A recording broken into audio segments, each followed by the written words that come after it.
আল্লাহ যুগে যুগে আপনার সাহায্য দেখেছি। আল্লাহ আপনি মুসা আলাইহিস সালামকে সাহায্য করেছিলেন। আল্লাহ আপনি মুহাম্মদ রাসূলুল্লাহ সাল্লাল্লাহু আলাইহি ওয়াসাল্লামকে সাহায্য করেছেন।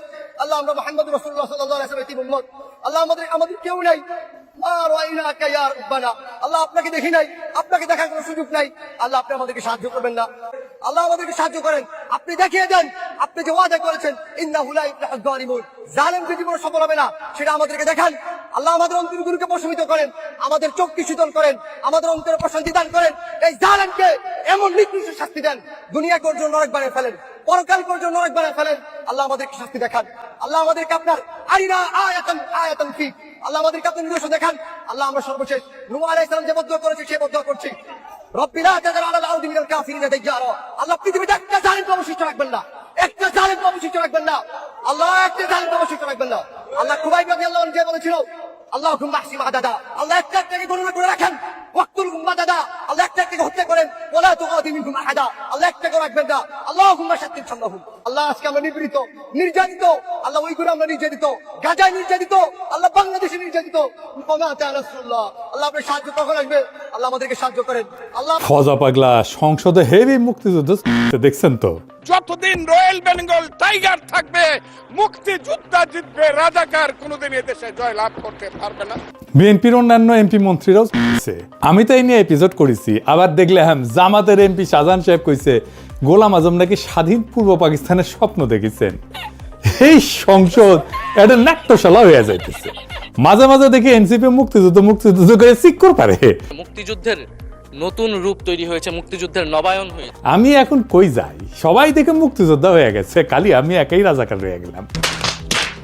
1971-কে 2024-এর জুলাই বিপ্লবের মুখোমুখি দাঁড় করাইয়া 2024-কে বাতিল করে দেওয়ার শয়তানি অনেক আগে থেকে শুরু হয়েছে। এই শয়তানিটা শুরু করছে বিএনপি, পিছে ছিল ইন্ডিয়া আর আওয়ামী লীগের ন্যারেটিভ পাওয়ার। তাই জুলাইকে একটা দার্শনিক আর ঐতিহাসিক ভিত্তির উপরে দাঁড় করাতে না পারার দায় এখন পুরা জুলাইকে দিতে হইতেছে। মুক্তিযুদ্ধের ধারাবাহিকতায় নাকি জুলাই হয়েছে, এ বয়ান আগে আনে আসিফ নজরুল। আবার নাহিদ সংসদে দাঁড়ায় সে আসিফ নজরুলের কথা ধার করিয়া কইতেছে জুলাইয়ের মধ্য দিয়ে মুক্তিযুদ্ধের নবায়ন হয়েছে। হ্যাঁ, জুলাই মুক্তিযুদ্ধেরই ধারাবাহিকতা। শুনেন, জুলাই গণ অভ্যুত্থানের মধ্য দিয়ে মুক্তিযুদ্ধের নতুন রূপ তৈরি হয়েছে, মুক্তিযুদ্ধের নবায়ন হয়েছে। ভাই মুক্তিযুদ্ধের চেতনা কোট আনকোট এইটার বিরুদ্ধেই তো জুলাই হয়েছে। শুনিছেন, একবার আসিফ নজরুলকে দিয়ে আসা ইন্টারিম বানায়া এলো, তারপরেও এদের শিক্ষা হয় না। 1971-এর ধারাবাহিকতায় জুলাই আসে নাই। 1971-এর সাথে জুলাইয়ের কোনো সম্পর্কই নাই। সম্পর্ক থাকলে জুলাইকে 71 দিয়ে ব্যাখ্যা করা যেত, সেটা করা যায় না। 1971 ছিল আমাদের ভুল ঠিকানা, 1947-ও ছিল তাই 2024 আমাদের ডেস্টিনি। 2024 1971-এর পোলা না, 2024 1971-এর বাপের বাপ। সেই বাপকে 1971 চিনতে পারে না। আমি জানি আমার কথায় মেলা হালকাও হবি, কিন্তু যদি বাইসে থাকি এই ন্যারেটিভ প্রতিষ্ঠা করে দিয়ে যাবো ইনশাল্লাহ। আসেন আল্লাহর নামে শুরু করি। 16 জুলাই 2024 রংপুর বেগম রোকেয়া বিশ্ববিদ্যালয়ের সামনের রাস্তায় একটা ছেলে দাঁড়াইছে, হাতে শুধু একটা লাঠি, সামনে পুলিশ, শটগান উঁচায়, কয়েক গজ দূরত্ব মাত্র। ছেলেটা পিছায় না, উল্টা সামনে আগায় যায়, দুই হাত ছড়ায় দেয়, বুক চিতায় দাঁড়ায়।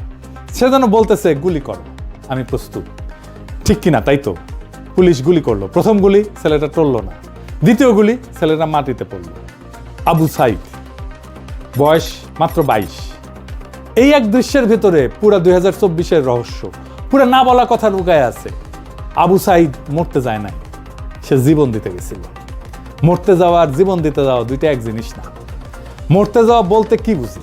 রাস্তায় বাস উল্টায় মানুষ মারা যায়, রোগে মানুষ মারা যায়, ছিনতাইকারীদের ছুরিতে মানুষ মারা যায়। 71-এ পাকিস্তানি বাহিনীর হাতে গ্রামে গ্রামে মানুষ মারা গেছে, কেউ ঘরের ভেতরে, কেউ পালাইতে গিয়া, কেউ স্ত্রী সন্তান বাঁচাইতে গিয়া, এসব মৃত্যু। কিন্তু কেউই মরতে যায় নাই, তারা বাঁচতেই চাইছেন, মৃত্যু আইসা পড়ছে। এমনকি 1971-এর রণাঙ্গনের মুক্তিযোদ্ধারাও, যিনি অস্ত্র হাতে যুদ্ধে গেছিলেন, তিনিও বাঁচার আশায় গেছিলেন, জিতে ফিরে আসবো এই ভরসায়।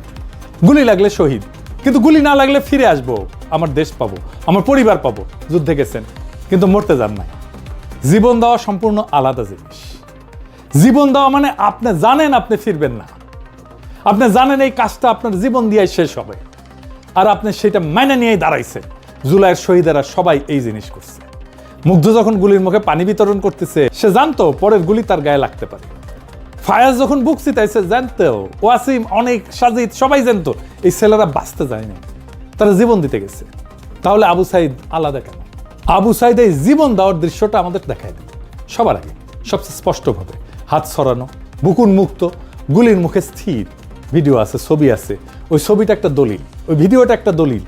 ওই ছবিটা শাহাদাতের ব্যাকরণ শিখাইছে, গ্রামার শিখাইছে। ওই ছবিটা দেখে কোটি মানুষ বুঝছে এইভাবে দাঁড়াইতে হয়। তিনি জুলাইয়ের প্রথম শহীদ না, তিনি জুলাইয়ের সবচেয়ে দৃশ্যমান শহীদ। তার শাহাদাত শুধু একার সাক্ষ্য না, সেটা পুরো জুলাইয়ের সাক্ষ্যকে দৃশ্যমান করছে। এই জন্যে তার কথা বললে সব শহীদের কথা বলা হয়। আর এই প্রশ্নটাই জরুরি যে এই ছেলেরা জীবন দিতে গেল কেন? কি এমন কথা ছিল তাদের যা শুধু রক্ত দিয়ে বলা যায়? এই প্রশ্নের উত্তরেই লুকায় আছে পুরা 2024, পুরা জুলাই। 2024-এর নিরস্ত প্রতিরোধ আর শাহাদাত, এই দুইটার তফাৎ কি? এটা শুধু কৌশলের না, তফাৎটা অস্তিত্বের। অস্ত্র হাতে যুদ্ধ মানে কি? মানে আমার ক্ষমতা আছে, তোমারও ক্ষমতা আছে, দেখি কে জেতে। এটা ক্ষমতার লড়াই। আমার গুলি বরং তোমার গুলি, আমার সেনা বরং তোমার সেনা। এই যুদ্ধে আমি যদি জিতি, আমি তোমার রাষ্ট্রের জায়গায় আমার রাষ্ট্রকে বসাবো। কাঠামো এক, শুধু মালিক বদল। এটাই হয়েছে 1971-এ। আমরা পাকিস্তানি সেনাকে অস্ত্র দিয়ে হারাইছি, নিজেরা পারি নাই যদিও, ভারতীয় সেনাদের ডাইকে আনছি। আমরা জিতছি, যাই হোক, কিন্তু আমরা জিতে কি পাইছি? পাকিস্তানি কাঠামো, শুধু মালিক বদলাইছে। কেন? কারণ অস্ত্র দিয়ে আপনি ক্ষমতা বদলাইতে পারেন, কাঠামো তো বদলাইতে পারেন না। পাকিস্তান আমলে কোন কাঠামোটা বদলাইছে বলেন? কোনোটাই বদলায় না। অস্ত্রের যুক্তি একটাই, যার শক্তি বেশি সে যেতে।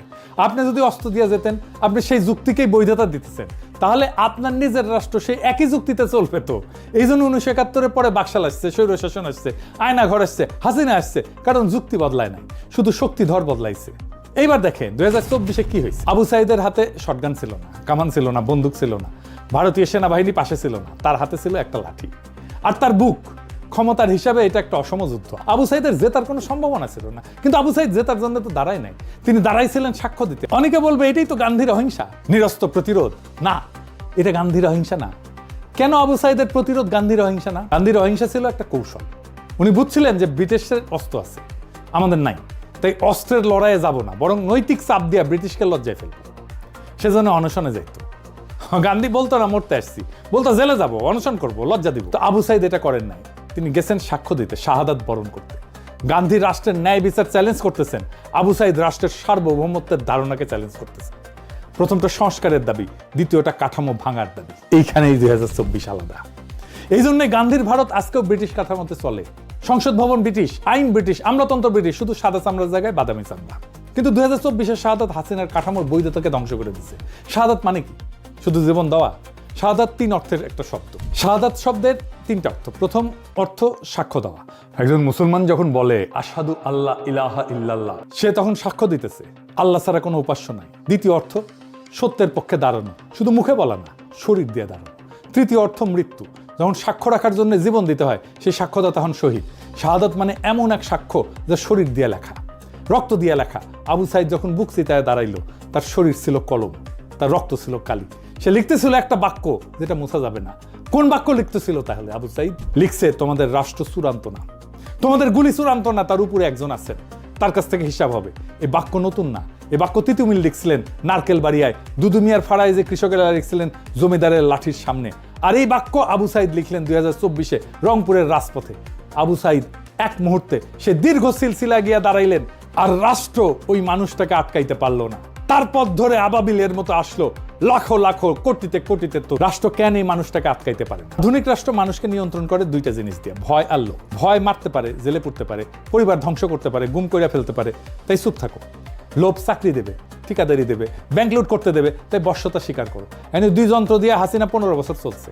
কিন্তু আবু সাইদ যখন বুক পাইতে দাঁড়াইলো, সেই মুহূর্তে রাষ্ট্রে পুরো যন্ত্র অচল। কেন? কারণ যে বিশ্বাস করে মরলে শহীদ, জান্নাতে যাব, তার উপরে ভয়ের কোনো ক্ষমতা নাই। তো যে বিশ্বাস করে এই দুনিয়ার চাকরি, প্রমোশন, প্লট সব অর্থহীন, আসল হিসাব আখিরাতে, তার উপরে লোভের কোনো ক্ষমতা নাই। রাষ্ট্রের হাতে আর কোনো অস্ত্র নাই। এটাই বাঙ্গু এলিটকে সবচেয়ে বেশি কাঁপাইছে।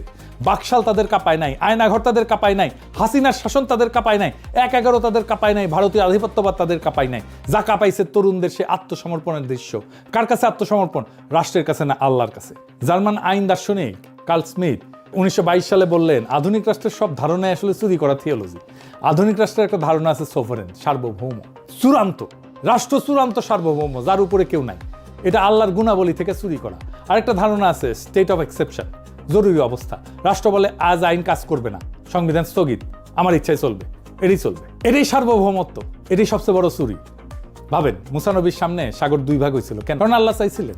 প্রকৃতির নিয়ম সেই মুহূর্তে স্থগিত হয়ে গেছিল। ইব্রাহিম নবীকে আগুনে ফেলা হয়েছিল, আগুন পুড়াইতে পারেন কারণ আল্লাহ চাইছেন, নিয়ম স্থগিত। এক্সেপশন, নিয়মের উপরে দাঁড়ায় নিয়ম স্থগিত করার ক্ষমতা, এটাই সার্বভৌমত্ব। এটা একমাত্র আল্লাহর, কেউ পারে না। এটা আর কেউ পারে না। আধুনিক রাষ্ট্র ওই ক্ষমতাটা চুরি করছে, সে বলে আমি পারি।